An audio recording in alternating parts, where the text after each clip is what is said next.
Hi, my name's Peter Mayhew. I play Chewbacca on Star Wars, and you're listening to Star Wars on Direct.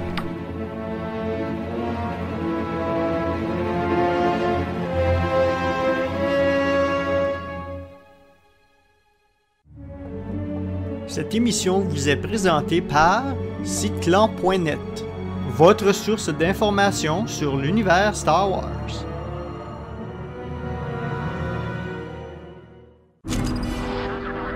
A long time ago, in a galaxy far, far away. A communications disruption can mean only one thing.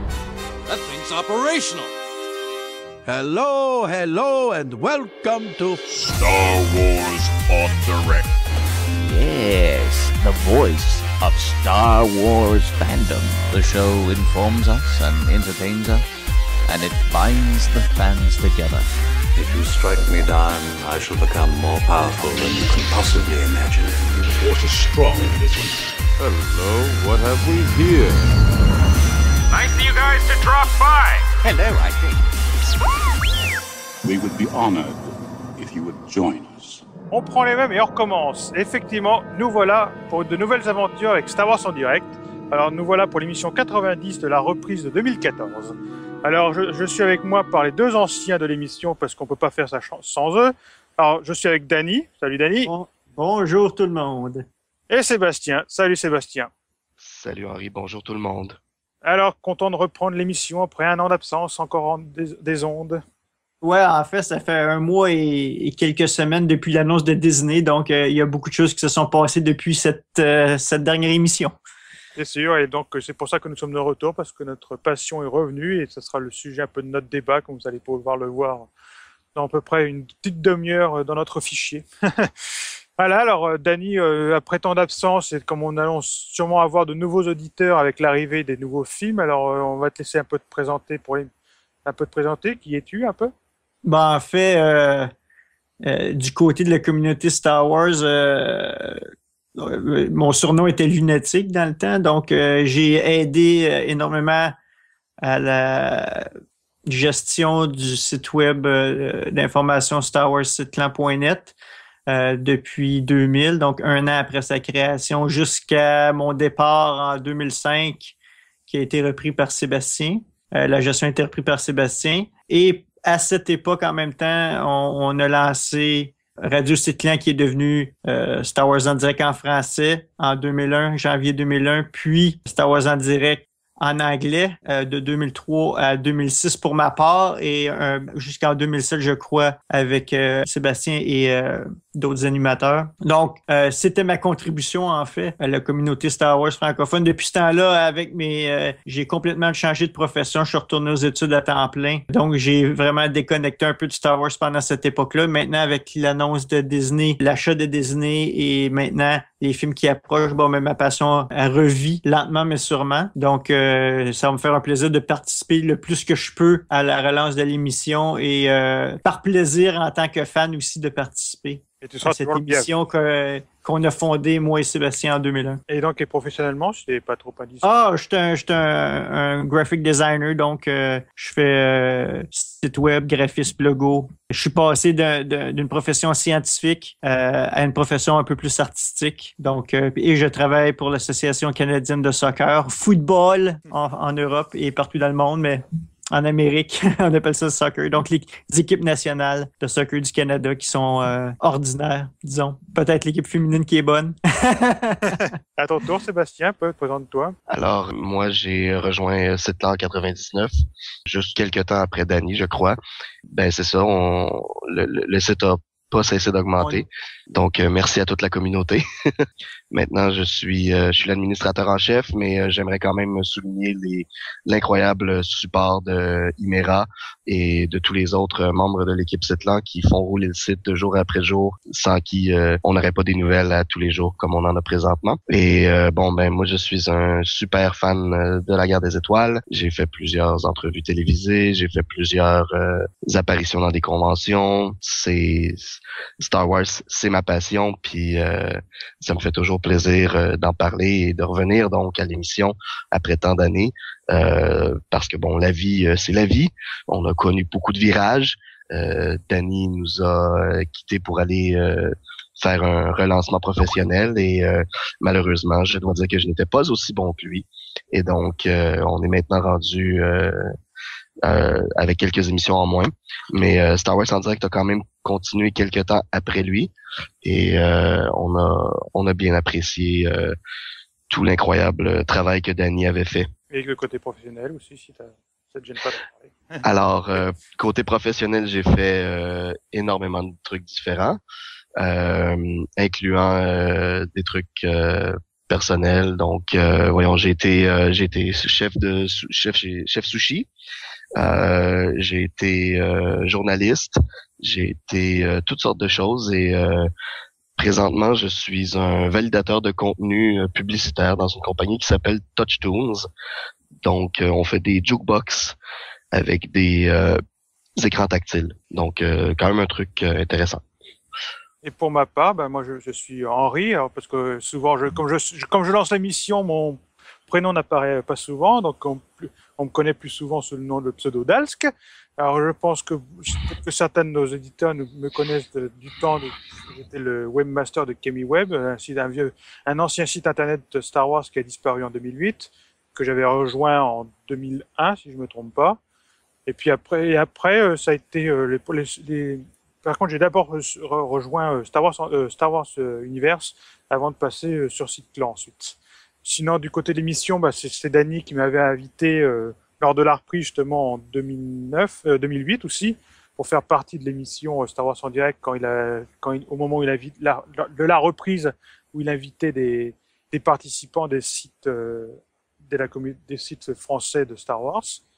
Et donc ensuite, je suis rentré au sein de cette équipe et j'y suis maintenant et c'est moi qui tiens un peu les rênes, qui essaie de bouger un peu tout le monde. Et côté professionnel, pour l'instant, je suis encore à la recherche de ma voie, mais mon souhait, ce serait de devenir écrivain ou alors j'essaie aussi de lancer des projets au sein d'une association, mais c'est un peu compliqué et ça met un peu plus de temps. Voilà. Comme Star Wars en direct revient après un an, on a pris plusieurs bonnes résolutions. Tout d'abord, nous avons écouté un petit peu les commentaires des gens via iTunes ou même sur la page Facebook. La critique qui revenait le plus souvent, c'était qu'on s'étendait un peu trop. Alors, notre première résolution, c'est de faire des émissions un peu plus courtes. Donc, vous ne verrez plus d'émissions de 3 heures, 4 heures ou 5 heures comme lors de la grande époque de Star Wars en direct, mais nous allons essayer de condenser ça au maximum 1h30. Bon, peut-être que ça pourrait être dépassé si nous avons un débat vraiment passionnant qui est vraiment avec des participants qui ont plein de choses à dire. On va essayer de rester dans une durée d'1h30 avec un débat qui ne dépassera pas entre 45 minutes et 1 heure pour ne pas éviter de s'étendre sur des sujets qui n'auront plus rien à voir. Ensuite, on vous annonce la création de plusieurs sous-émissions. Tout d'abord, Star Wars en direct Rebels. Comme son nom l'indique, on discutera des épisodes de la série animée qui va bientôt être diffusée en Amérique sur la chaîne Disney XD. Donc, comme nous ne savons pas encore bien comment ça va être diffusé, on va sûrement faire des émissions plus condensées, différentes de ce qu'on faisait à l'époque pour Clone Wars. Donc, ça sera sûrement des émissions qui vont regrouper en 45 minutes, 1 heure maximum, 4 épisodes de la série, ou pour chaque arc scénaristique. Comme ça nous permettra d'arriver plus vite à l'essentiel. Donc, on pourra vous proposer dès début mai une émission 0 où nous discuterons un peu des personnages, de la situation présentée de la série, de l'animation, de ce qu'on en sait, et un peu présente un peu tout ça. Quand même une grosse différence avec l'ancien Star Wars en direct. Voilà, effectivement. Ouais. Et donc ensuite, effectivement, la différence, c'est qu'on va créer Star Wars en direct SP, donc qui va être autour des news épisode 7 dès la fin mai. Donc effectivement, Danny, comme tu le dis, ça va être différencié du vieux Star Wars en direct, qui était en fait avant la partie hyperespace, contenait effectivement les parties spoilers. Et vous demandiez, toi et Sébastien, de revenir une demi-heure après à peu près pour éviter à ceux qui ne voulaient pas être spoilés de revenir. Et donc c'est un peu ce qu'on va éviter désormais. Donc maintenant, nos émissions seront entièrement spoiler-free pour ceux qui veulent nous écouter du début à la fin. Donc vous n'aurez pas peur d'être spoilé. Donc cette émission Star Wars en direct XP contiendra tous les spoilers et les rumeurs, vraiment les informations qui parleront des films de la troisième trilogie, les spin-offs, éventuellement les séries live et tout ça, mais ce sera que spoiler. Donc n'ayez pas peur vous n'aurez pas de spoiler dans nos émissions mensuelles. En fait, c'est tout ce qui va avoir rapport à l'histoire en tant que telle. Parce que oui, on va annoncer le casting, par exemple, dans l'émission régulière de Star Wars en direct. Mais tout ce qui a rapport à l'histoire du film, etc., les détails, les planètes, etc. Donc, exactement. Nos commentaires, évidemment, sur le synopsis, nos commentaires sur les bandes annonces et tout ça, ce sera dans cette nouvelle émission. Mais par contre, notre rubrique Hyperespace qui sera de retour dans quelques minutes, nous allons encore discuter rapidement, résumer quelques rumeurs et quelques informations autour de l'univers Star Wars. Mais dès la prochaine émission 91, la partie Hyperespace se concentrera uniquement sur des news un peu plutôt diverses. En fait, c'est plus sur le tournage que sur l'histoire du film qu'on va parler. Mais cette émission-là, ça sera seulement 2 participants pour essayer d'être succinct et de ne pas trop perdre de temps dans des débats qui iraient peut-être trop loin. Ensuite, ce que j'ai envie de proposer à nos auditeurs, s'ils sont d'accord, ce sera l'enregistrement de 7 émissions autour de Clone Wars.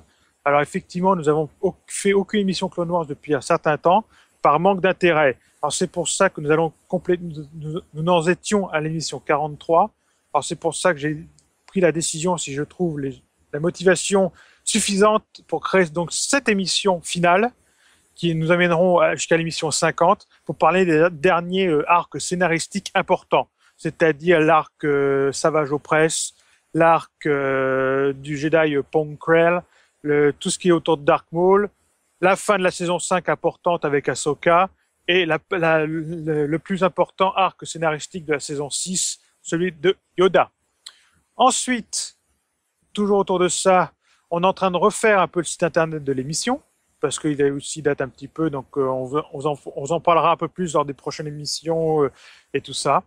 Puis effectivement, on va vous faire un peu saliver. On a plusieurs projets à l'étude autour de Star Wars en direct, mais on en parlera une fois que ça deviendra un peu plus concret pour ne pas annoncer des choses qui n'arriveront peut-être pas. Et on vous en parlera. On va en parler en dehors des ondes entre Daniel, Sébastien et moi-même, et voilà.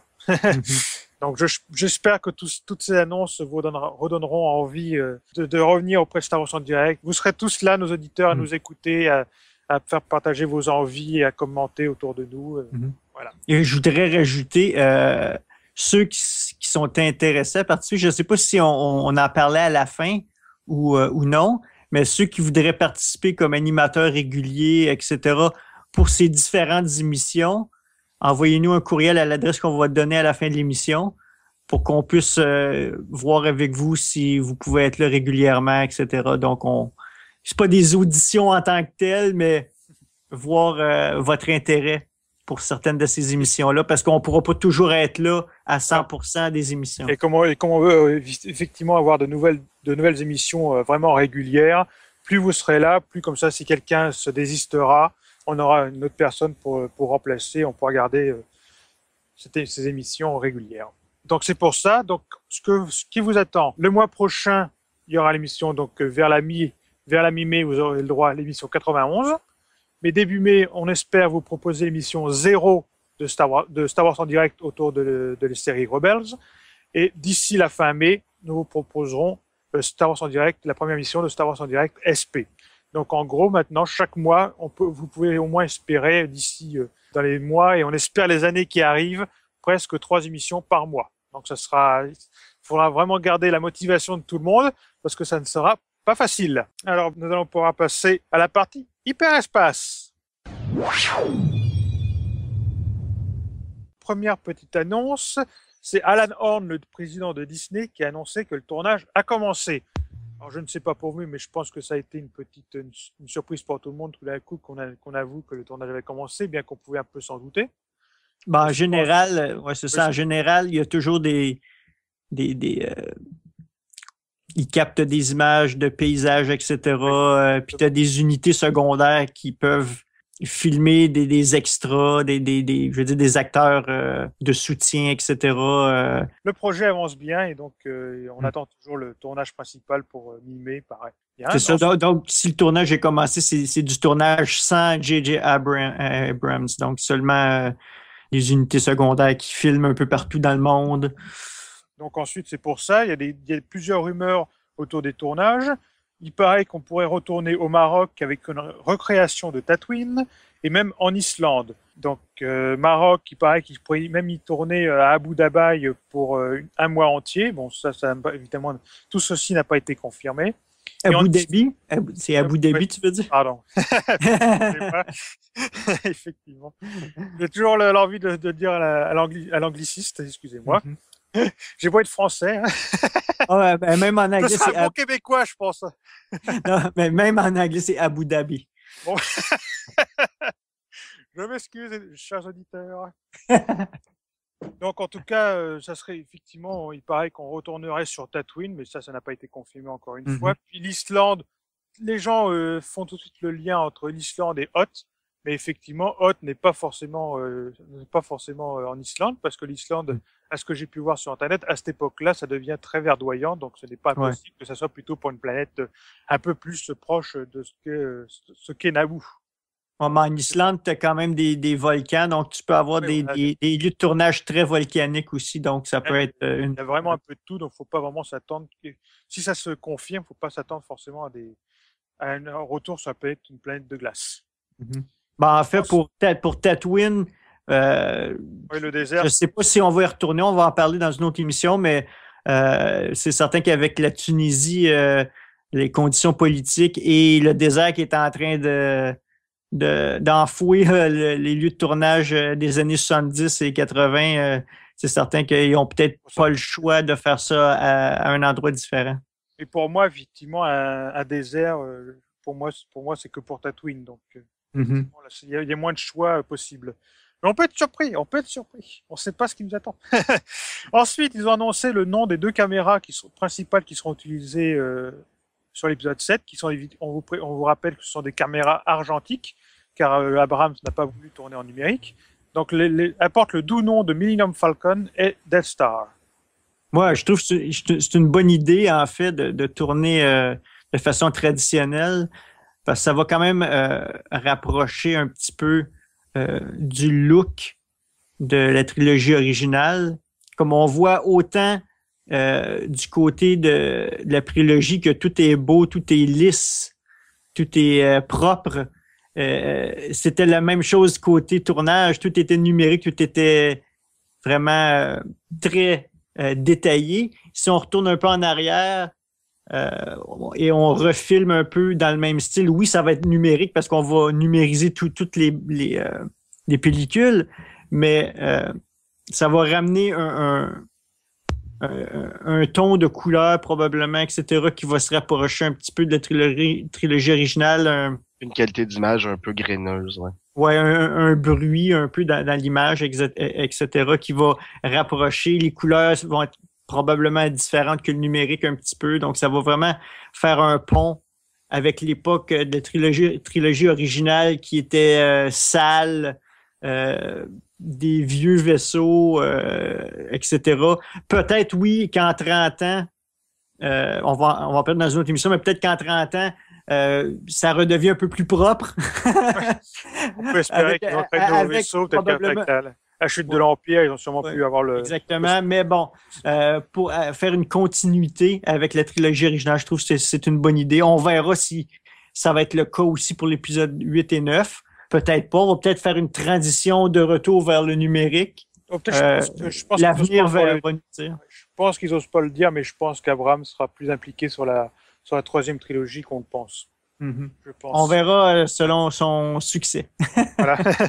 Mais effectivement, ce dont les gens ont un peu peur, effectivement, c'est que ça risque de...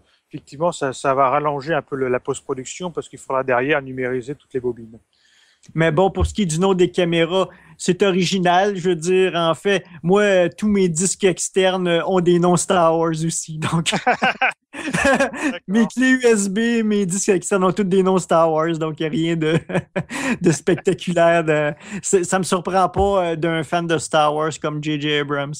Puis je me souviens aussi, bon, c'est pas par rapport à Star Wars, mais je me souviens aussi qu'ils avaient, je crois, nommé aussi les caméras numériques sur le Hobbit. Je crois que j'avais vu un documentaire comme quoi chaque caméra aussi avait son petit nom. Voilà. Donc ensuite, la rumeur là aussi qui est presque vérifiée, qui est presque sûre, c'est que Peter Mayhew, Chewbacca serait de retour. Bon, ça n'a pas été encore confirmé, mais les sites internet sur lesquels je me suis basé, ils l'annoncent presque vraiment sûr et certain. Donc beaucoup de fans de l'UE ont crié « Non !» Bon. Mais ça encore, on ne sait pas dans quel contexte l'acteur va réapparaître. Donc là aussi, il nous faut encore en savoir plus. En fait, l'histoire qu'on a entendue, c'est que bon, il a cancellé sa présence à une convention au Texas qui est son lieu pas d'origine, mais c'est son lieu de résidence. Donc, ça a poussé les gens à se demander pourquoi. Et il y a quelques mois aussi, il y a eu un remplacement des deux genoux, donc parce qu'il y avait énormément de difficultés à se déplacer. Donc, il y a eu un remplacement des deux genoux qui, depuis ce temps-là, probablement qu'il peut vraiment marcher depuis ce temps-là. Mais ce qui a vraiment, je crois, animé le débat par rapport à sa présence, c'est qu'est-ce que Alan Horn avait dit, que le tournage était déjà commencé. Donc, je doute qu'il parlait de Chewbacca en tant que tel, mais ça l'a animé les rumeurs. Et aussi, il y avait des gens qui avaient été visiter une maquette grandeur nature du Faucon, et puis certains techniciens avaient dit « Ah, le problème de Chewie, on l'a réglé. » Donc, on peut toujours se demander d'où viennent ces commentaires-là. Donc, tout reste à voir. Mais ça ne me surprendrait pas que si on voit Han Solo, que Chewie soit là. Est-ce que c'est en flashback ou c'est une scène avec voilà, exactement. de l'histoire? Ça reste à voir. Donc. C'est exactement le commentaire que j'avais laissé sur un site internet. Peut-être que ça sera juste un flashback en début d'épisode ou au cours du film en disant Han Solo qui se souvient de Chewbacca, de leur vie, de leurs dernières années avant sa mort. On sait vraiment, encore une fois, on est dans l'attente. Toi, Sébastien, excuse-moi, Sébastien, tu as allumé ton micro, t'avais-tu quelque chose à rajouter? Non, en fait, au niveau du film, j'ai l'impression que la question intéressante à se poser, c'est est-ce que J.J. Abrams va éditer le film à partir de la pellicule ou après la numérisation? Mais ça, on pourra en parler dans une autre émission. Puis pour Peter Mayhew, oui, effectivement, bon, il y a eu l'opération chirurgicale pour remplacer ses rotules. Donc maintenant, il est capable de marcher. Donc on verra bien. J'espère que c'est pas un truc de flashback. Peut-être juste une intro où est-ce qu'on le voit arriver sur Kashyyyk puis ils se disent bye bye puis c'est ça. Mais ça, encore une fois, on pourra en parler dans une autre émission. Donc, je vous laisse continuer. On va terminer par quelques petites news en dehors de l'univers de l'épisode 7. Alors, on annonce que Big Bang Theory et The Goldbergs, les deux sitcoms américaines, rendront hommage à un épisode à Star Wars en mai. Donc, je ne sais pas. Voilà. Ben, moi, de Goldberg, j'ai juste écouté une émission parce que ça a tombé en conflit avec d'autres choses que j'écoute. Mais de Big Bang Theory, je suis fan depuis très longtemps, depuis les débuts, en fait. Et je suis très heureux après l'apparition de Carrie Fisher et James Earl Jones, surtout James Earl Jones, qui avait vraiment un personnage très intéressant. Mais il se jouait lui-même, mais dans un tout autre contexte qu'on pouvait l'imaginer. Donc, c'était vraiment drôle. Donc, j'ai hâte de voir, surtout que c'est Lucasfilm qui s'est invité. Donc, ça peut être très intéressant. Les effets spéciaux qu'ils devraient recréer, que c'est supposément Dagobah. Donc, ça reste à voir. Oui, effectivement, il y a même des gens de ILM qui ont participé pour aider à recréer, effectivement. Surtout pour Big Bang, la planète Dagobah, effectivement. Donc, j'ai bien hâte de voir. Je pense pas que c'est le 4 mai exactement. Non, Big Bang Theory, je crois que c'est quelques jours avant et Goldberg, c'est quelques jours après. D'accord. Mais donc, en tout cas, Big Bang, je pense que Goldberg, j'ai jamais vu, mais je pense que je regarderai cet épisode. En fait, c'est une émission qui se passe dans les années 80. Donc, à l'époque de l'Empire contre-attaque et du Retour du Jedi. Donc, à l'époque que l'âge quand j'étais jeune, moi. Donc, on voit un peu l'époque des années 80, comment que les gens ont vécu les films Star Wars. Ben, j'imagine que c'est ça qu'on va montrer un peu comme aussi dans une ancienne émission avec, je me souviens plus du tout, That 70 Show, qui avait fait un épisode sur Star Wars et que les personnages de ce sitcom tripaient sur Star Wars. Donc, c'était vraiment excellent. Oui, ils avaient tous beaucoup d'affiliations avec Star Wars. Il y a beaucoup de références à Star Wars dans That 70 Show.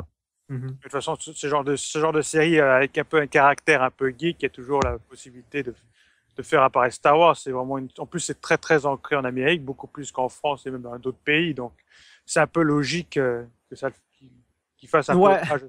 Mais c'est un peu étrange quand même que ça tombe pile en mai, qui est un peu le mois Star Wars. Non, mais ils ont fait exprès. C'est probablement c'est une façon de faire du marketing, de promouvoir. Probablement que le casting va être annoncé autour de cette date-là. Donc, c'est une façon de promouvoir. Mais on fera une autre émission sur les mentions de Star Wars dans la culture pop parce que il y en a partout aux États-Unis, peu importe le style d'émission, plus besoin que ce soit une émission geek maintenant, que ce soit CSI ou peu importe. Voyons, le Castle, peu importe, tu as des références à Star Wars dans pratiquement toutes les émissions tous les jours maintenant. C'est que les réalisateurs de ces émissions-là ont grandi avec Star Wars et qu'ils sont maintenant réalisateurs. Ils insèrent des références Star Wars. Donc, c'est quelque chose de spécial qu'on pourra faire un sujet là-dessus si on veut une émission future. Je suis partant. Et donc, ensuite, on annonce aussi que Amy Hennig a rejoint Visceral Games pour travailler sur un jeu vidéo Star Wars.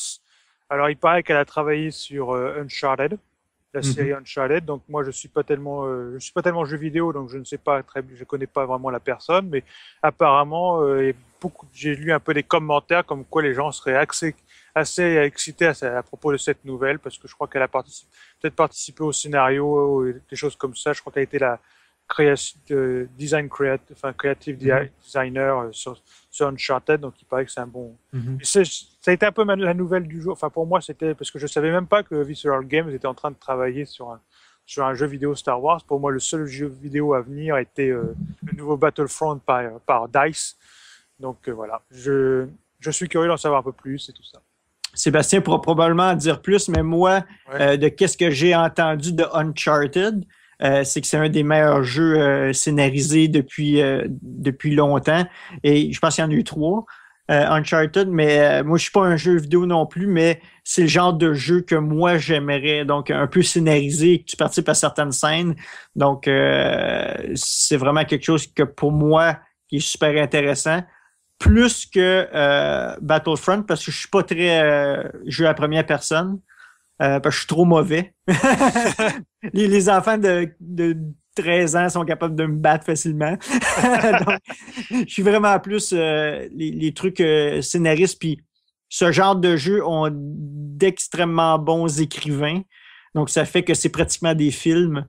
Donc, il y a un potentiel énorme à ce genre de jeu, qui peuvent être une extension d'un film ou pratiquement un spin-off d'un film. Donc, ça m'intéresse énormément et ça va peut-être me faire acheter un PS4 ou un Xbox One rendu quand ça va sortir. Donc, moi, de mon côté, je suis un peu plus excité par Battlefront, parce que surtout pour la partie multijoueur, parce que je suis un grand fan de Battlefield depuis maintenant presque 3 ans. Donc, s'ils nous réservent un multijoueur aussi puissant que peut l'être Battlefield, ça sera un jeu que je ne pourrais pas rater.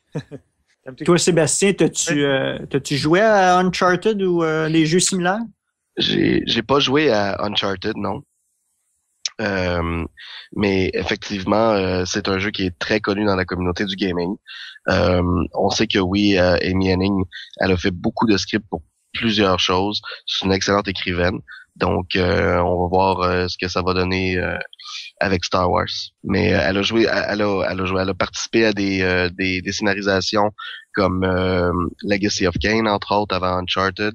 Donc, ça vous donne une idée là, que c'est des jeux de grand renom, là, que les gens avaient beaucoup de plaisir à jouer, puis justement, à cause du story arc. Là. Ouais, donc, c'est ça. C'est pas mal ça. Et on terminera par une petite news littérature, parce que on peut pas y couper. C'est que l'éditeur américain Baker & Meyer a annoncé le Imperial Handbook, A Commander's Guide, c'est-à-dire le 4e gros coffret avec son et lumière autour des impériaux, cette fois-ci, après avoir fait les Jedi, les Sith, les chasseurs de primes. Voilà. Donc, encore un beau coffret en attente, avec son et lumière, pour bien encore prendre de la place chez soi, mais on n'y coupera pas. Je pense que pour beaucoup de collectionneurs de ce genre de produits, on l'achètera. C'est le genre de truc vraiment intéressant à posséder, oui. J'en ai pas un encore, puis je m'en rends compte. Justement, j'ai reçu récemment, grâce à mon renouveau de passion dont on va parler dans 30 secondes, j'ai justement acheté, je me suis récemment offert le Jedi Path. Moi, j'apprécie beaucoup. je dois vraiment dire que côté univers étendu, malgré que j'ai vraiment quitté pendant 4 ans la littérature, je me suis quand même acheté les 3 livres making of de Rinsler, je crois. Ouais. Les briques, comme je les appelle, sur les making of sont vraiment intéressants. J'ai pas commencé à les lire, j'ai feuilleté seulement, mais c'est quelque chose que durant mon fandom, je pourrais dire, j'ai mis beaucoup d'efforts sur l'histoire des personnages, mais avec ces livres-là, on voit vraiment plus l'histoire du tournage et des films et tout ce qui se passait pendant ce temps-là. Donc, c'est un côté que je veux exploiter plus. Je veux connaître plus sur Star Wars côté tournage, contrairement à l'univers étendu maintenant. Donc, je veux en apprendre plus sur la franchise, plus que sur l'histoire des personnages. Donc, conclue ce que tu veux dire. Non, c'est ça. Puis l'autre livre que j'ai entendu parler qui m'intéresse, c'est le Death Star Technical Manual. Donc, c'est une compagnie qui produit des livres pour des voitures, des livres, des guides utilisateurs de modèles de voitures, donc pour réparer le moteur ou peu importe. Mais cette compagnie-là fait aussi des guides fictifs pour différents vaisseaux, différentes choses, aussi différentes franchises. Je pense qu'ils l'ont fait pour Star Trek. Mais là, ils font le manuel technique de l'Étoile Noire. Donc, j'aimerais bien ça, le feuilleter pour voir de quoi ça a l'air. Mais tu parlais là, justement des gros making-of. Justement, là aussi, je me suis offert celui de l'Empire contre-attaque, le seul qui est sorti pour l'instant en France. Et effectivement, moi c'était effectivement ce qui m'a plus... j'ai un peu feuilleté, surtout la première partie sur l'avant-tournage, justement, que de la façon dont vous voyez un peu le début justement, plutôt la partie script que voyait George Lucas avant le début de tournage, avant qu'il fasse ses jets finaux. Et pour moi, c'est plutôt cette partie-là qui est intéressante, parce que tu te dis, qu'est-ce qu'aurait pu être Star Wars s'il avait laissé cours à son imagination avant de laisser Lawrence Kasdan de toucher à son script. En fait, ce qui est spécial de ces livres-là aussi, du moins, je pense, celui du Retour du Jedi, c'est que maintenant, il y a une version e-book qui a plus de contenu que la version papier. Tu as des extraits inédits vidéo que dans aucun documentaire, des trucs comme ça. C'est seulement 20$ la version e-book. Donc, tu as le livre au complet plus des extraits vidéo inédits à l'intérieur. Donc, j'ai acheté le livre, mais je vais peut-être m'acheter la version e-book simplement pour avoir les extraits vidéo inédits, etc. Donc, c'est peut-être quelque chose pour les fans. Refaire passer à la caisse, encore une fois. Et ça ne fait que recommencer, malheureusement. Voilà. Pas malheureusement, mais... C'est sûr que, vu ce qui va arriver l'année prochaine, je pense que... Tcha-ching!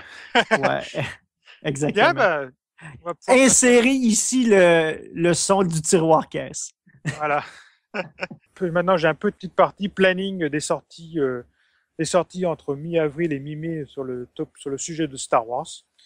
Donc, voilà. Alors, qu'est-ce qui vous attend jusque le mois prochain? Alors, le 16 avril, le dernier numéro de la série chez Dark Horse, Darth Vader and the Cry of Shadows, le numéro 5. Et le même jour, The Star Wars numéro 7, comme vous le savez, qui reprend l'histoire du premier Star Wars d'après le script original de George Lucas.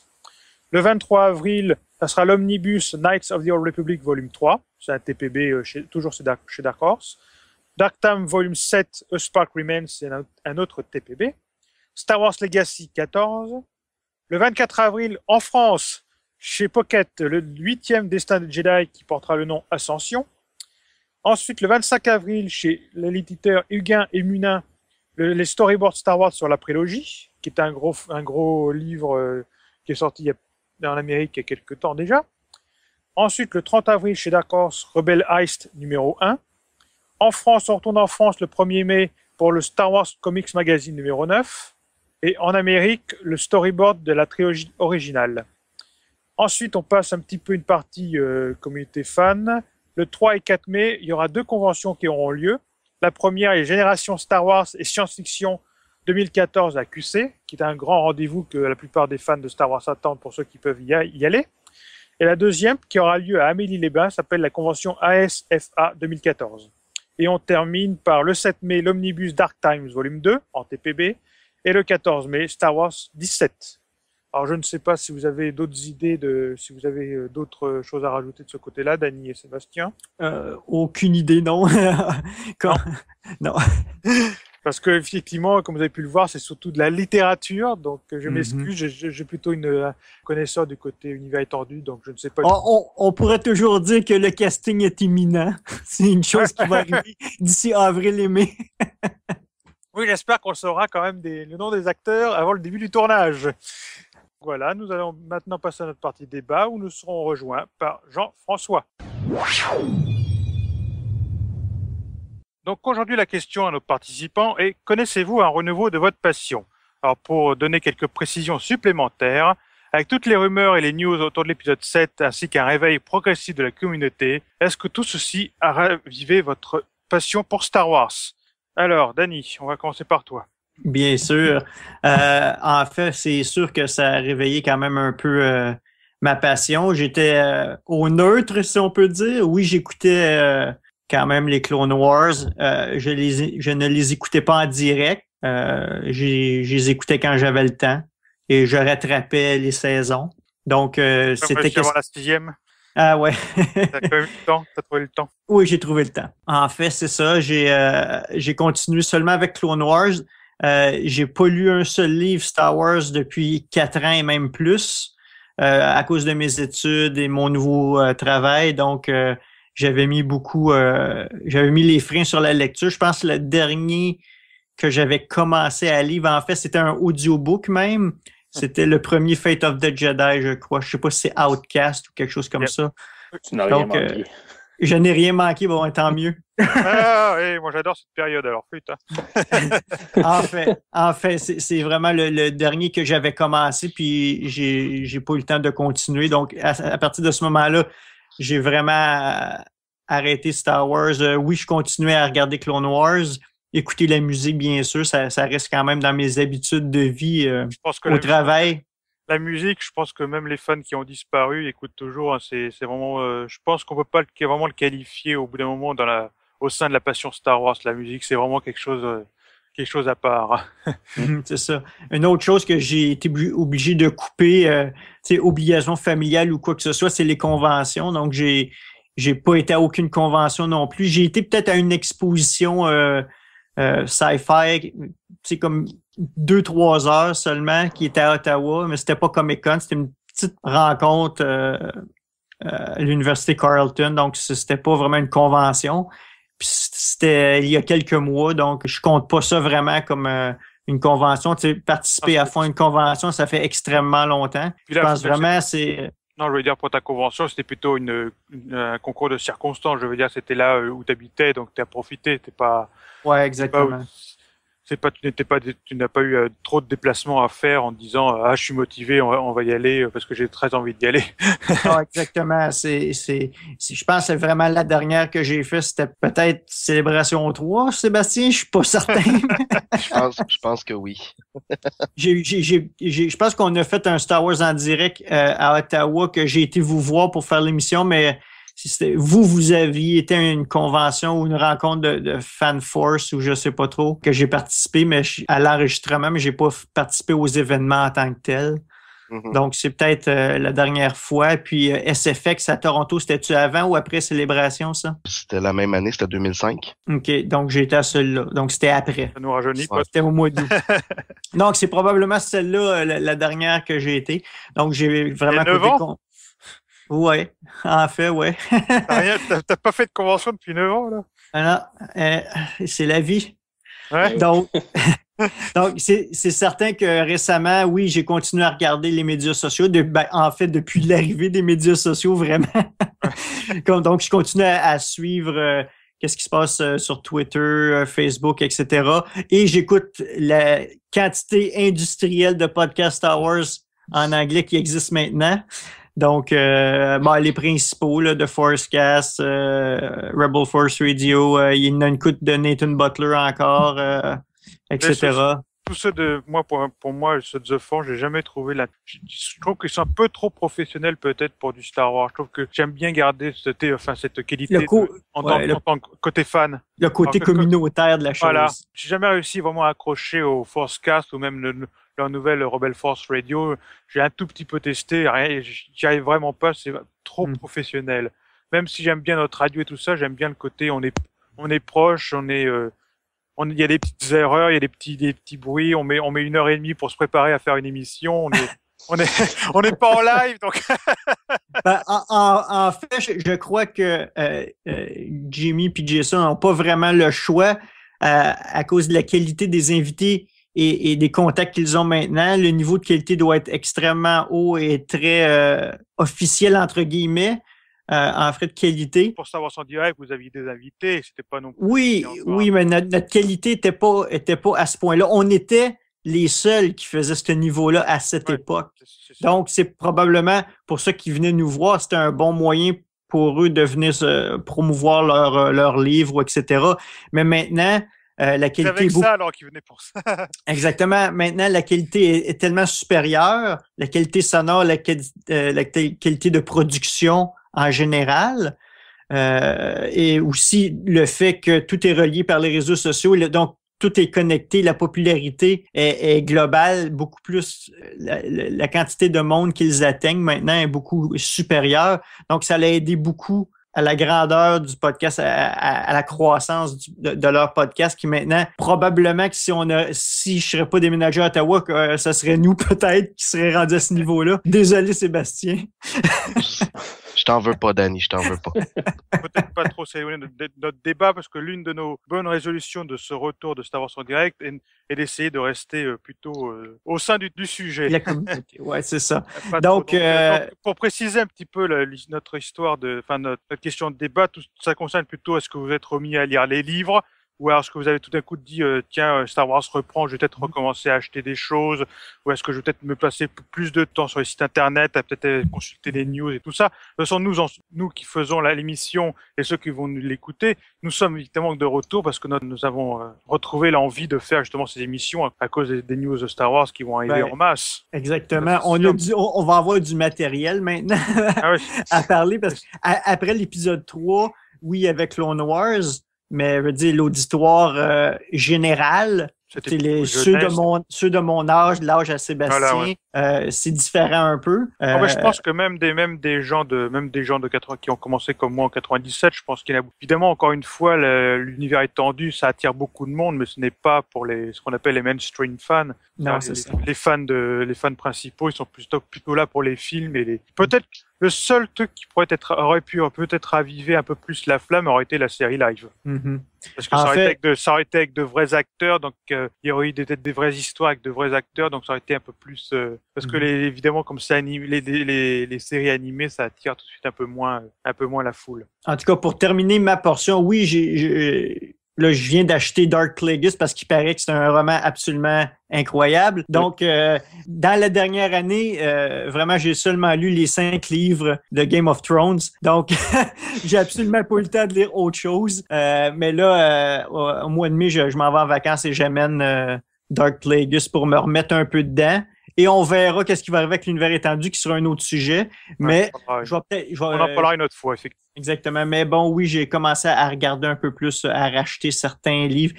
J'ai vraiment arrêté ma collection quand j'ai retourné aux études, donc j'ai 4-5 ans de retard. mais je vais peut-être essayer de prendre... Bouquins, ouais, je vais peut-être prendre certains livres seulement qui ont une bonne réputation côté critique, donc pour me remettre dedans. Les derniers livres vraiment de ces dernières années, ça c'est surtout consacré pendant un petit moment sur justement les Fate of the Jedi.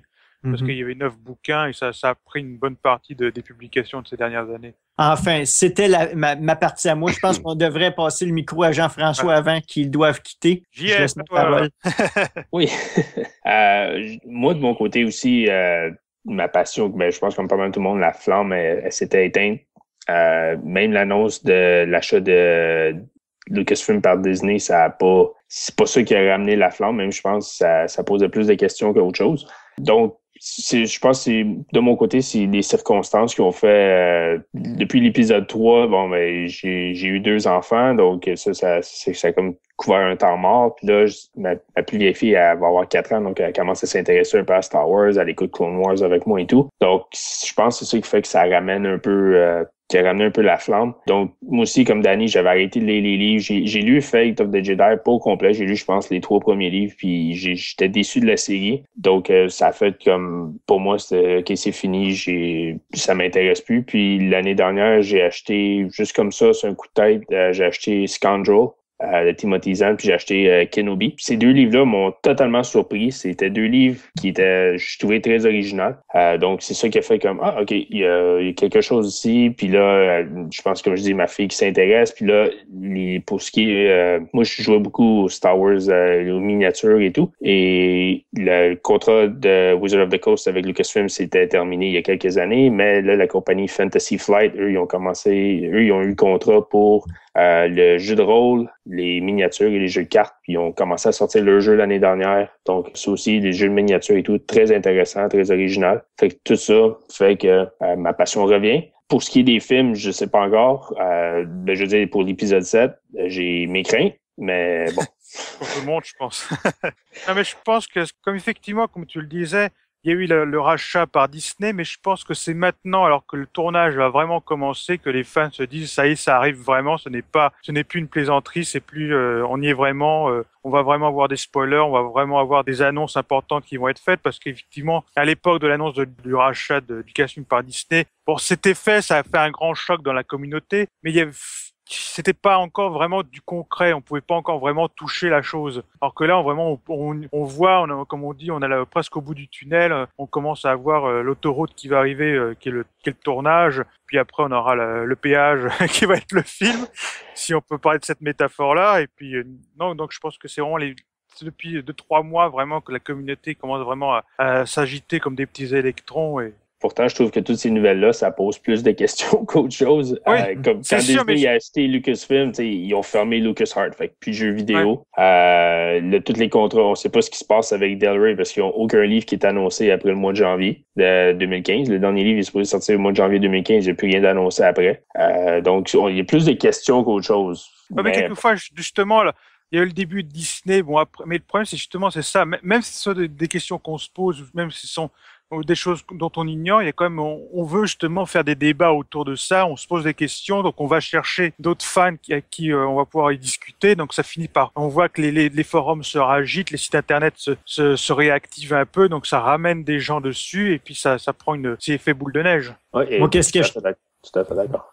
Moi, qu'est-ce que je trouve excitant, c'est de voir comment Disney gère la franchise Marvel. C'est un des items qui, pour moi, je trouve ça excitant de voir qu'il y a une possibilité très grande que la franchise Star Wars, dans le futur, va être un miroir un peu de ce qu'ils sont en train de faire avec Marvel. Donc, pour moi, en tant que fan de Star Wars, je trouve ça excitant.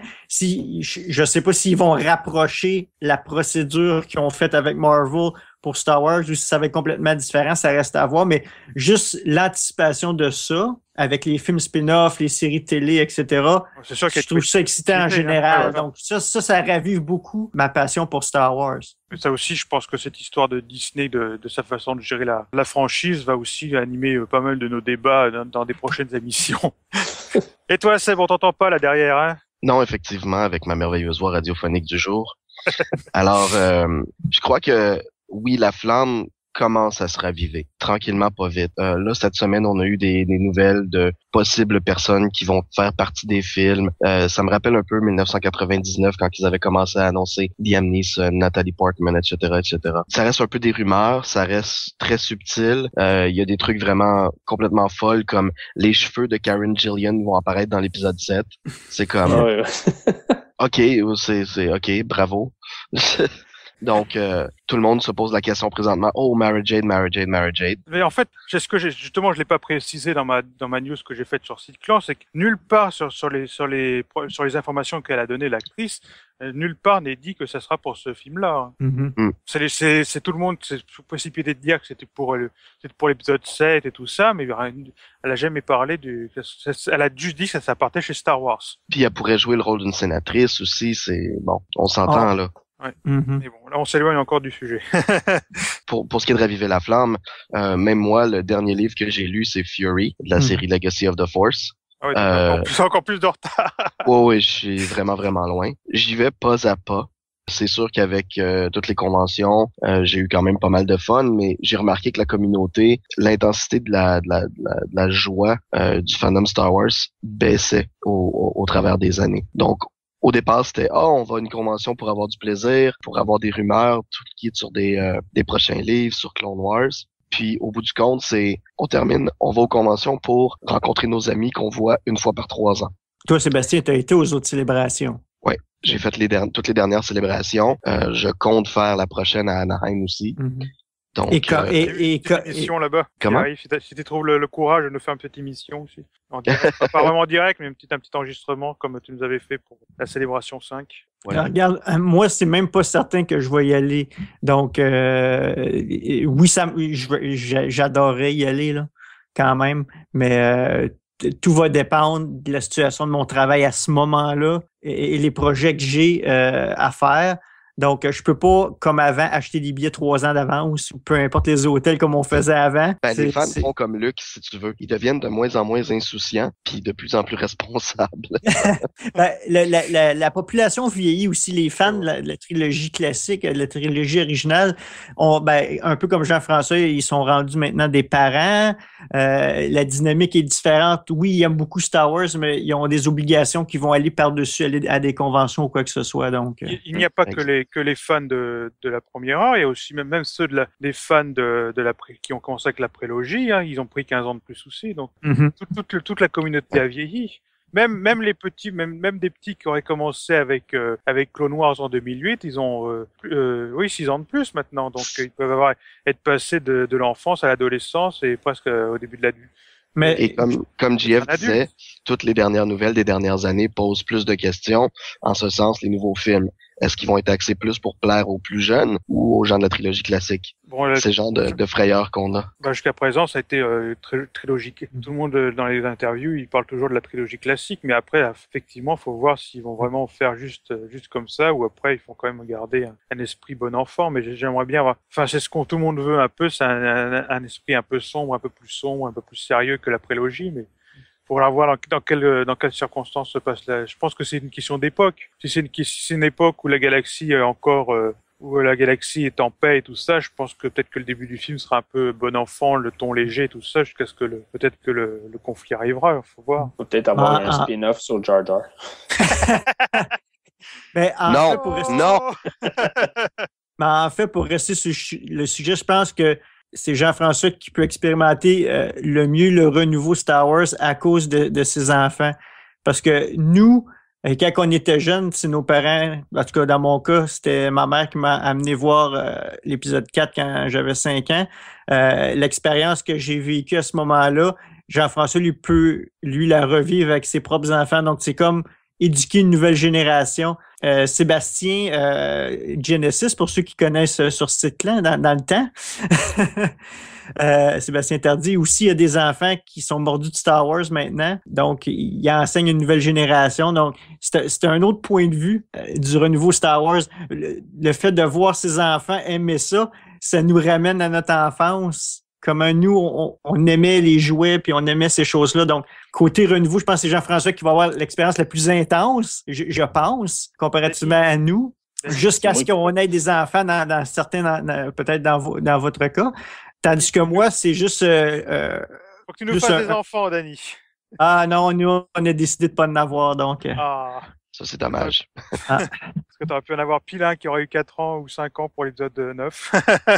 Moi, je pense que c'est moi qui vais avoir plus de plaisir à jouer avec les jouets Star Wars que ma fille. Ouais. Je pense qu'il va faire beaucoup de sets de Lego, Jean-François. Ouais, c'est ça. Pas touche aux figurines, hein. Tu les laisses dans le plastique. Non, mais je pense que, encore une fois, je reviens là-dessus, mais une des preuves que la passion revienne, c'est effectivement, vous êtes Danny et Seb, vous êtes la preuve, vous revenez dans Star Wars en direct. C'est bien une bonne preuve que la passion vous revienne suffisamment pour refaire du Star Wars en direct. Ben, on a tellement eu une bonne expérience à faire, à lancer cette émission-là et même la faire en anglais. Je pense que la faire en anglais a vraiment, je veux dire, on était le Forcecast puis le Rebel Force Radio de l'époque. Ouais. Et puis vraiment, dire le monde nous reconnaissait à cette époque-là. Donc, c'était vraiment spécial pour nous. Comme on en parle récemment sur Internet, Star Wars en direct est l'une des premières web radios après Jedi Talk. En effet. En fait, avec le format talk show avec des pauses comme pas des pauses comme des pauses commerciales et faire du live, il y a personne qui faisait ça à part Jedi Talk et nous là. Puis mais après on s'est transformé en podcast, mais c'est quand même on est comme un des pionniers. Il y a eu Jedi Talk, puis je pense que ça a été. Mais on avait encore la version live. Ouais. Oui, mais bon. Mais je pense que c'est le fait d'avoir tout court une radio à caractère Star Wars, que ce soit podcast ou pas podcast. Oui, c'est ça. C'est juste que le terme podcast n'existait pas à cette époque. Est-ce que vous auriez fait un truc live si les podcasts existaient déjà à l'époque? Ça, c'est la question qu'il faut se poser. Parce que si vous avez possibilité d'enregistrer en différé, vous n'auriez pas eu être pile à telle heure, tel moment, vous auriez pu choisir n'importe quand pour enregistrer, comme nous, là, par exemple. Oui, mais encore une fois, notre objectif, l'émission de Star Wars en direct à cette époque-là, c'était d'être interactif. Donc, le but, c'était d'interagir en direct avec les gens. C'est pour ça qu'il y avait le téléphone, le chat, la webcam. Oui, on n'avait pas les outils dans ce temps-là, autant que maintenant, tout est ouvert. Tout le monde, avec un simple laptop, peut tout faire. Puis le web était vraiment pas aussi bien développé à cette époque. Donc, oui, c'était différent, mais c'était unique à cette époque-là. Maintenant, c'est commun. C'est ça la différence. Donc, pour se démarquer, il faut être excellent, avoir une qualité de production excellente. Il faut avoir une bonne connexion. Il faut avoir un bassin de fans incroyable. Pour être la crème au-dessus des autres. Parce qu'il y en a beaucoup des podcasts comme Star Wars en direct qui étaient maintenant en fait préenregistrés. Là, je parle pas en direct, mais du niveau qu'on fait Star Wars en direct, maintenant, il y en a beaucoup à ce niveau-là. Mais il y en a juste un ou deux peut-être qui ont une coche supérieure côté production et côté aussi le fait que ceux qui s'occupent de ces émissions-là, dans la vraie vie, dans leur vrai travail, ils sont des animateurs de radio. Donc, ça aide beaucoup au professionnalisme. Quand ton travail de tous les jours, c'est d'être animateur de radio. Tu fais la même chose quand tu fais ton podcast Star Wars. Donc, oui, il y a certains niveaux aussi d'expérience qui peut jouer dans certains podcasts qui fait que la qualité et cette personne-là connaît tous les trucs du métier. Donc, quelque chose que nous, on n'avait pas en tant que fans. Donc, c'est là peut-être la différence. Mais enfin, on s'écarte un peu du sujet. Mais oui. Aussi, juste pour préciser, quand tu parles de tout ça, c'est surtout des podcasts anglophones. Du côté français, il n'y a vraiment pas grand-chose. Nous sommes l'un des rares depuis. Je sais que j'avais un peu regardé sur Internet. Je crois qu'il y a peut-être 2 podcasts en France qui sont autour de Star Wars, mais c'est vraiment très très minime. Nous sommes vraiment l'un des seuls à avoir un tel historique derrière nous. En fait, si on regarde l'année de création, on est le podcast le plus vieux toujours en vie. Ben oui. Donc, à part Jedi Talk, qui n'est plus en onde, on est le seul depuis qui est encore en vie. On est vraiment le podcast le plus vieux, toutes langues confondues. Même Jedi Talk, il a été là que quelques années. Il a été là 3 ans, je crois, en ligne seulement. Ouais. Donc nous, on a vraiment 13 ans d'existence, même si on a eu 2 fois une année de vide entre. La première, ça a été l'année 2007 où il n'y a rien. Les sabbatiques. Voilà, puis l'année 2012 où il y a eu une perte d'intérêt. C'est pour ça que, pour revenir sur le sujet, c'est qu'on justement, encore une fois, comme je disais tout à l'heure, c'est qu'après plus d'1 an de retour, nous sommes là. Donc c'est vraiment parce qu'on a envie de parler de nouveau de Star Wars auprès de nos auditeurs et de faire partager notre passion. Donc c'est c'est encore une fois la preuve que notre passion est bien de nouveau ravivée. Mm-hmm. Et j'imagine que nos auditeurs aussi vont avoir on va essayer de réallumer l'étincelle de certains auditeurs avec Star Wars en direct. Donc, c'est un peu le but aussi du retour. Là. La communauté francophone côté radio, absolument pas grand-chose. Donc, on va essayer de raviver un peu la flamme des gens, puis de servir de plateforme pour que tous les gens puissent raviver la flamme et recommuniquer entre eux, recréer qu'est-ce qu'il y avait pendant la prélogie, dans le fond. Moi, de mon côté, c'est sûr que la passion, elle a connu un bond formidable depuis quelques mois, et comme je le disais tout à l'heure, que ça soit des trucs négatifs ou positifs, ça m'a donné quand même envie. Par exemple, l'annonce depuis quelque temps que comme quoi Marvel reprenait les comics. Je sais pas pourquoi, ça m'a donné envie de me replonger dans ces comics de Dark Horse. Et depuis quelques mois, j'ai jamais autant acheté de comics Dark Horse pour compléter un peu ma collection. Là, j'en attends presque 70 petits comics individuels que je dois recevoir par la poste. J'ai acheté des TPB, j'ai acheté des trucs. Puis là, comme vous voyez, on a encore pour une quatrième fois, on relance l'émission. Je suis de plus en plus présent. J'essaye d'alimenter de plus en plus les pages Facebook et Twitter de Site-Clan et Star Wars en direct pour essayer de garder ça un peu actif. Mais j'ai aussi envie j'essaie de lire les nouvelles de Insider que j'ai jamais lues. Je suis vraiment me replonger dans plein de choses. J'essaie de compléter un peu mes collections. J'ai passé, ça faisait bien longtemps que j'avais pas autant passé de temps auprès de Star Wars. Mm-hmm. Je passe mes journées à me renseigner pour acheter des vieux bouquins, pour essayer de compléter doucement ma collection avant qu'il soit trop tard. Je reprends vraiment des guides. Je relis un peu mes guides. Je relis un peu vraiment ma passion n'a jamais été aussi forte que depuis bien longtemps. Hein. Et pourtant, même si Star Ward est la partie principale de ma vie, j'ai toujours lu les bouquins, même après, j'ai toujours regardé les Clone Wars et tout ça, bien que, comme nos auditeurs ont pu le voir, on avait arrêté les émissions Clone Wars par manque d'intérêt pour la série, et puis aussi un peu une baisse d'intérêt pour Star Wars. Mais je pense que c'est comme toute passion,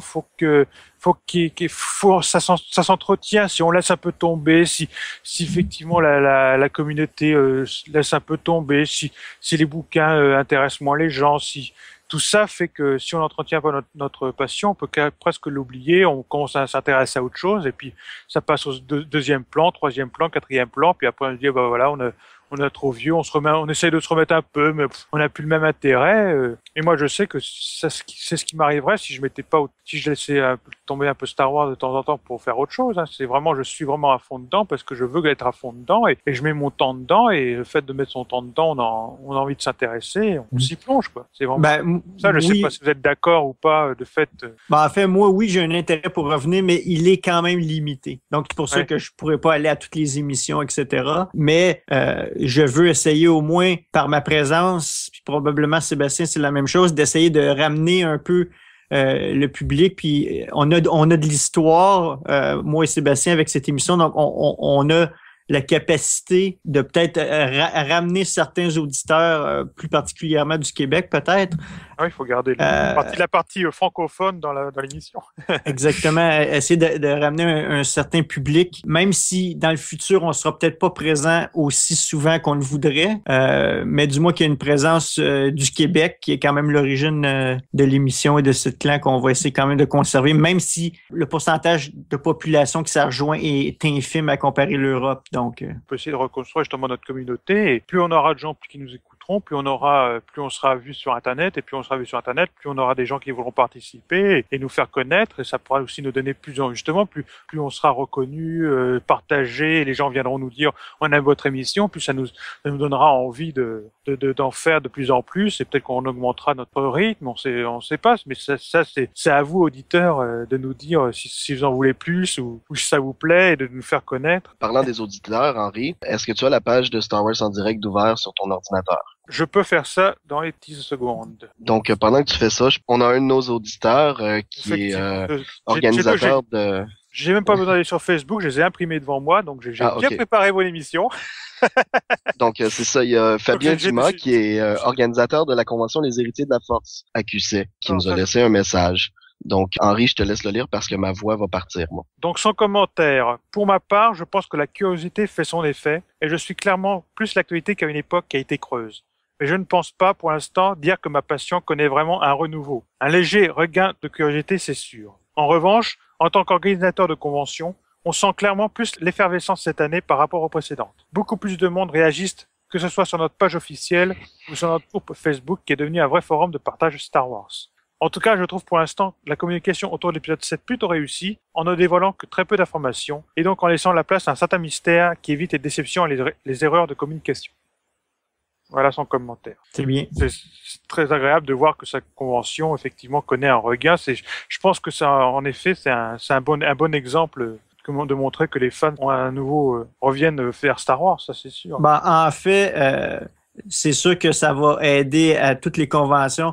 Parce qu'à cause du regain, bien sûr, mais aussi les acteurs maintenant, ils sont plus propices à aller à certaines conventions qu'auparavant, je crois. Si tu regardes, plus spécialement ouais, mais je parle plus spécialement les grosses conventions, tu vois Comic-Con puis ces affaires-là. Maintenant, c'est une excellente plateforme de promotion, les conventions, contrairement à avant, où est-ce que c'était un public très geek qui y allait, tandis que maintenant, geek, c'est rendu plus populaire. Être geek, c'est pas rejeté autant qu'avant. Donc, le public va beaucoup plus à ce genre d'événement maintenant. Donc, pour le marketing, c'est excellent. Donc, de plus en plus, les gens des films vont aller et des émissions de télé vont aller à des conventions. Ça va attirer beaucoup plus de monde, etc. Les événements devraient grossir jusqu'à une certaine limite quand même, mais devrait quand même... La participation de Mark Hamill au prochain Disney Weekend, je pense que c'était déjà Non, c'est Disney Weekend, je sais plus. En tout cas, c'est le Star Wars Weekend, oui. Ouais, c'est ça, oui. Et donc, je pense que, outre que ça peut confirmer sa participation à l'épisode 7, mais je pense aussi que ça se rapporte à ce que tu nous dis, là. Je pense que peut-être qu'il voit que il y a un regain et peut-être qu'il veut se remettre un petit peu en avant au sein de la communauté. Mais c'est sûr que Mark Hamill, j'ai l'impression que on parlera pas de l'épisode 7, mais bon, le fameux trio va être un élément de marketing incroyable. Donc, ils ont pas ramené pour rien, là. Vraiment, là. Je pense qu'il y a double emploi. Je pense que d'un côté, ça vient du fait que c'est Lucas qui avait créé son histoire il y a très très longtemps, donc il prévoyait de toute façon d'avoir Luke en Leia, mais d'un autre côté, effectivement, comme tu dis, ils vont faire sûrement un énorme battage d'informations derrière pour bien dire à tous les anciens, regardez, les personnages que vous avez aimés et suivis depuis tellement de temps d'années sont de retour pour votre plus grand plaisir. Ils veulent ramener l'ancienne génération, tous ceux qui ont perdu l'intérêt après la prélogie, en fait. Voilà, donc j'espère juste que j'espère qu'Abraham se rend compte de ce qu'il a entre les mains, parce que si tout d'un coup il rate son coup avec l'ancien trio, je pense que parce que déjà que les fans disent je peux un peu ignorer la prélogie et je peux me concentrer sur les personnages que j'aime, mais si tout d'un coup Abraham se rate sa vision des personnages que les gens ont aimés depuis presque 40 ans, je pense que ça peut porter un coup terrible à la communauté. Bon, c'est sûr. Mais bon, il est fan de Star Wars premièrement, donc ça va l'aider, je crois. C'est pour ça il y a aussi un intérêt aussi par rapport aux fans. On se demande ce qui va se passer. Il y a une anticipation on se demande, on va rester à l'affût de chaque petite information de ce côté-là. Je pense plus que par rapport à la prélogie. Parce que pour la prélogie, on connaissait pas vraiment les personnages. Bon, on savait que c'est Anakin, on le connaissait pas vraiment. On connaissait pas Qui-Gon, on connaissait pas Darth Maul, on connaissait pas Count Dooku et tout ça. Mais là, ce sont des personnages qui vont sûrement réapparaître, qu'on a connus depuis tellement d'années et que même beaucoup de gens comme moi ont connus par rapport au livre. Donc on connaît absolument toute leur vie, on a l'impression d'avoir vécu avec eux depuis 40 ans, donc ça sera complètement différent. Bon, en fait, la prélogie, on savait que c'était la montée pas la montée au pouvoir, mais la croissance d'Anakin Skywalker vers Darth Vader, donc on savait de quoi ça allait traiter en général. Voilà, aussi, ouais. Mais maintenant, on arrive à une limite que, on va en parler dans une prochaine émission. Mais on repart avec un clean slate, comme ils disent en anglais.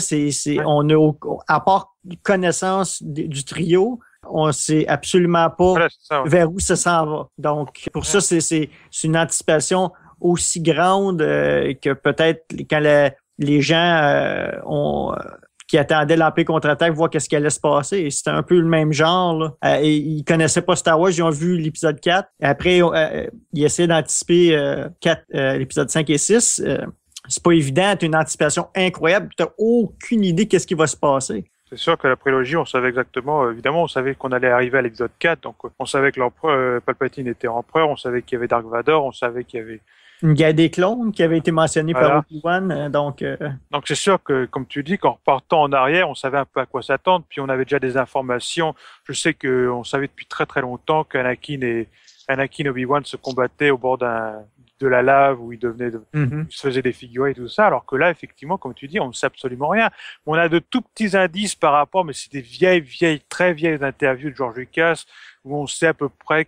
À force, c'est tellement vieux qu'on sait plus si ce sont vraiment des rumeurs ou des trucs qu'il écrivait à l'époque et peut-être qu'il a laissé tomber, mais la plus grosse rumeur qui vient, c'est que ça se redirigerait vers la descendance. Mais bon, après, de toute façon, c'est un peu logique. Faut voir après, est-ce qu'il a modifié un peu son fameux story treatment qu'il a donné à Kathleen Kennedy? On ne sait pas. Est-ce qu'il l'a modifié depuis? Est-ce qu'il l'a un peu dépoussiéré? Est-ce qu'il l'a changé? Mais c'est sûr que peut-être qu'il avait prévu les personnages comme ils étaient 3 ans après, par exemple, après l'épisode 6. De toute façon, on va en parler dans une autre émission. Oui, voilà, oui. Je vais essayer de t'arrêter. Tu pars et tu es inarrêtable. C'est encore la preuve. On peut commencer à débattre et ne plus s'arrêter parce qu'on a envie, d'en parler, on a envie de savoir ce qui se passe et justement, c'est ce qui va alimenter toutes nos prochaines émissions. C'est encore une preuve. Et je crois que Jean-François a quitté. Donc, non, je suis encore là. t'es encore là, ok, d'accord. J'étais plus sûr. S'il a le temps encore d'écouter un deuxième commentaire que j'ai eu par SVU, enfin Star Wars Universe, de quelqu'un. Donc, il s'appelle Dark Funifuter. Voilà son commentaire. J'ai quelques sursauts d'enthousiasme épisodique au détour d'une œuvre récente de l'UE, et il me reste encore des pans entiers à explorer, mais dans l'ensemble, je considère que la production Star Wars décline. J'attends d'avoir des informations sur le scénario de l'épisode 7 et sur le devenir de l'univers étendu de la période Nouvelle République, auquel je suis très attaché pour définir mon sentiment vis-à-vis de la postlogie et de ce qui en découlera. Les retcons à outrance, Force Unleashed, Clone Wars, etc., les annonces d'annulation et de reports à répétition, leurs explications foireuses autour des romans, jeux vidéo, comics et séries télé, ainsi que les mutations de Lucasfilm et ses nouveaux partenariats, m'inquiètent et me désolent. Je prends conscience que les œuvres avec lesquelles j'ai construit ma passion sont vintage. C'était l'UE des années 90. Qu'en restait-il et qu'en restera-t-il après l'épisode 7 ? Évidemment, ça aussi, je pense qu'on pourra en faire un débat, ça c'est sûr. On se demande, encore une fois, comme on en parlait, on se demande vraiment ce que va devenir toute notre passion qu'on a suivie depuis 20 ans et tout ça, parce que on est vraiment dans une période complètement inconnue. Donc je pense que les fans sont inquiets, les fans se demandent ce qui va se passer. Je pense que ça aussi, ça les ramène vers d'autres fans et justement, ils s'inquiètent vers d'autres fans en disant qu'est-ce que t'en penses toi-même? Est-ce que t'as peur? Est-ce que t'as pas peur? Est-ce que t'es confiant? Est-ce que tu n'es pas confiant? Donc ça aussi, je pense que effectivement, c'est une autre marque comme quoi la communauté se réagite et se pose des questions. Ça c'est évident. Qu'est-ce que t'allais dire, Jean-François? Je m'en ai dit, je pense la nouvelle que tout le monde craint ou qui anticipe, c'est de savoir ce qui va se passer avec l'univers étendu. Ils sont tout en train de comme redéfinir. Fait qu'on sait pas ce qui est bon, ce qui est pas bon. Fait que ça, c'est sûr qu'il y a des fans qui vont abandonner ou qui vont. C'est sûr que ça va pas plaire à tout le monde. Non. D'ailleurs, ça sera. On peut déjà dire que ça sera sûrement un de nos prochains débats. Comment vous voyez l'univers étendu après l'épisode 7. Quelqu'un comme moi qui vit plus dans l'univers étendu que dans les films, j'ai vraiment une peur pas possible. Et justement, je suis à l'affût de chaque petite info qu'on pourrait avoir. Et donc, justement. Mais comme on mentionnait tout à l'heure, on a énormément de questions qui ne sont pas encore répondues, que ce soit pour les jeux vidéo, l'univers étendu, tout ce qui est le casting, ça on va le savoir bientôt, mais je veux dire, tout ce qui est autour de la franchise, autre que les films, on a énormément de questions encore qui vont éventuellement être répondues. Donc, présentement, on fait juste attendre, spéculer. Au sein de l'univers Star Wars, c'est sûr qu'il y a un énorme point d'interrogation un peu partout. Et pour l'instant, même si on a hâte, je pense que Disney devrait un peu mettre les points sur les i parce qu'ils ferment LucasArts, ils arrêtent des jeux vidéo, on ne sait pas ce que va devenir l'univers étendu et tout ça, on ne sait pas du tout ce qui va se passer. Alors, mais dans ce genre de compagnie-là, en fait, je peux un peu... Je travaille pas dans le domaine cinématographique, mais dans les entreprises, ça prend plus de temps qu'on peut croire organiser des trucs de ce genre-là puis donner des bonnes réponses. Donc, au lieu de parler puis de faire des erreurs, on attend de tout bien placer et après on l'annonce. Ça sert à rien de répondre rapidement. Les fans vont rester fans de toute façon avec la franchise Star Wars. Ah oui, ça c'est Donc, sûr. Ça sert à rien de pousser quelque chose trop rapidement. Les nouveaux films vont faire venir toute une nouvelle génération. Donc là aussi, je pense qu'il faudra jouer sur ça. Que ce soit pour Star Wars en direct ou les sites internet Star Wars.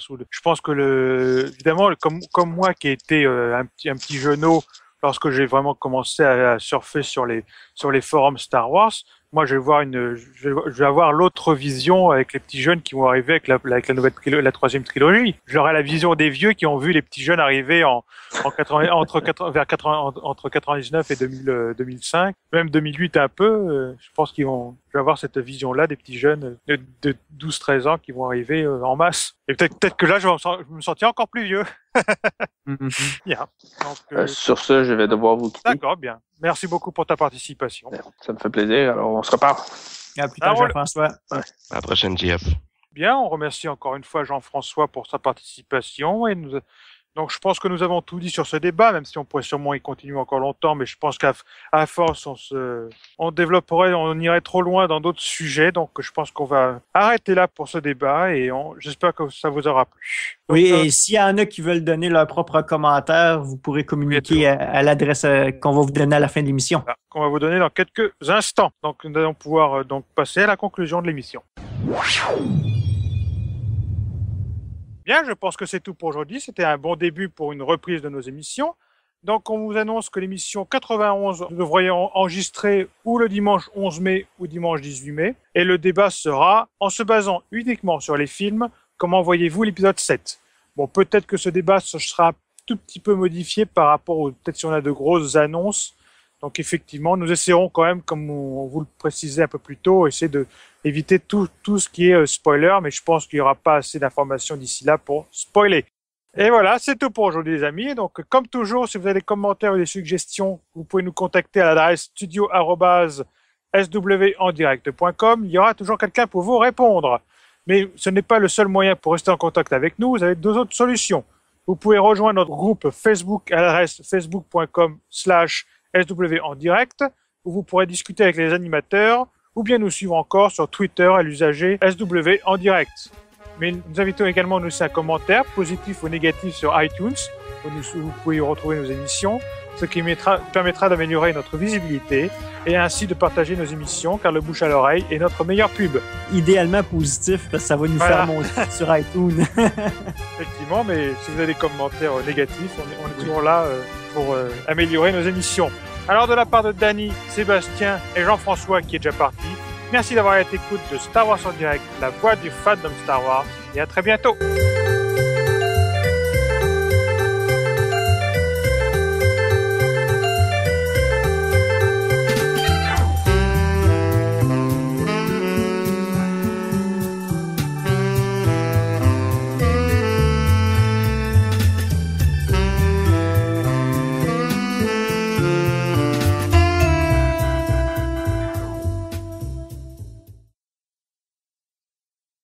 Ici le grand amiral Thrawn. Vous êtes à l'écoute de Star Wars en direct.